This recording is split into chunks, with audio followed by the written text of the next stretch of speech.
was a very big, huge disappointment. For us, at least. Especially, I feel like for fans of the original 2 games, it wasn't very similar to it.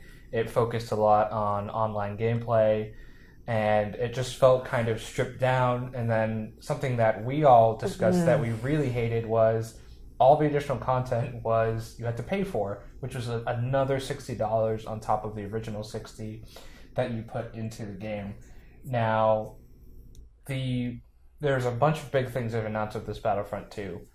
All 3 eras of Star Wars history will be in the game. There will be a story campaign, which is huge for the original fans of the game. There will be space battles, which is fantastic. I'm a big fan of the space battles that they introduced in, I believe it was the original Battlefront 2 as well, actually. Yep. Ironically enough.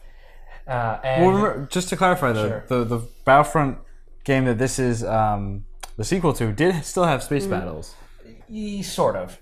They were full-on space battles. I don't remember that for some reason. I feel like we all kind of stopped playing it. But remember, the space battles, were online play only. Yeah. Exactly. And they were kind of stupid. In the original Battlefront 2, it was more of you had 2 drop ships that you could infiltrate and go on, and there's still ground elements with the flying elements. Right. And I don't think that was in the original Battlefront, the new 2015 Battlefront. And then the big thing that was announced was all of the additional DLC characters, maps, and weapons will be free.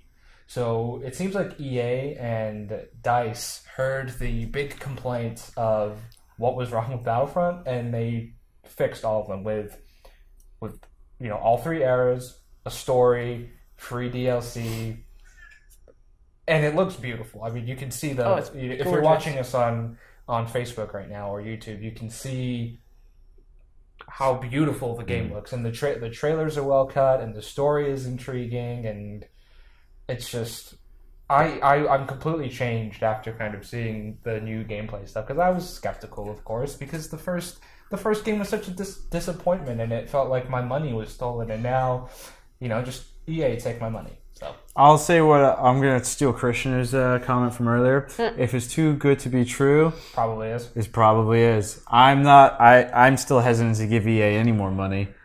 I still feel like there's going to be some kind of major screw up. Something's going to be god awful about it. Yeah. I'm going in with very low expectations so that I can be impressed and the flip side of that is that I'm going to pre-order the game. So I'm not pre-ordering it. I'm pre-ordering the game. We only need one I copy. almost pre-ordered it today, and then I was like, but wait a second. I pre-ordered the first one, and that was the biggest disappointment of the last 3 years. More than Force Awakens? No, Rogue One. Rogue One. Actually, I consider Rogue One and Battlefront the 2 greatest Star Wars disappointments. Not Phantom Menace. You never I saw thought the that movie Christmas was amazing. special. Yeah, when it came out, Yeah, it was amazing. that was And amazing. besides that, Darth Maul is... Now, that said, I think Darth Maul could save anything, so... He is that gameplay footage is so awesome. Featured prominently in that trailer, yeah. And actually, our own Sarah did the motion capturing. I did not. That's not true. Did they get Ray Park back to do it? So I think they got Sam. I think it's both of them. Probably Sam Witwer Because- for the voice, because Sam Witwer is now the voice But of Darth Maul. there are parts where he says his line from episode 1 where the Sith will have their revenge, or now is the time of the whatever the line is. And there are also lines that you hear Sam Witwer say in the Clone Wars series. Oh, so and good. also in But Rebels. did they use Ray Park for the motion capture? I don't know who they used for It sounds like they got the guy who did the Clone Troopers and Jango Fett to do which is sweet. Well, no, they got the voice actor for the Clone Wars series to voice the clones. That guy. Oh, that's even better. Yeah. Cool. I mean, just to finish that up, the trailer looked absolutely gorgeous. And what was the game that you were comparing it to? That the graphics? Oh, well, because we had talked about, because I think when we first watched the trailer, your comment was, that can't be gameplay. Yeah. And I said, actually, it can't, because, I mean, I've been playing Horizon Zero Dawn. Actually, this looks better than that. Yeah, it does. But it can only get better at this point. Like, Horizon Zero Dawn looks great. We know Destiny looks beautiful. Like, it's out there. It looks better than the prequel movies. It looks amazing. Well, that's what we're saying is we've got better. We've got better. The technology's better. Since then. That's cool. So Battlefront 2, it comes out November 17th, which is our dad's birthday, 2 days after my birthday. I'll be turning 30, and that's what I'll be doing all day long. And the same day the Justice League movie comes out.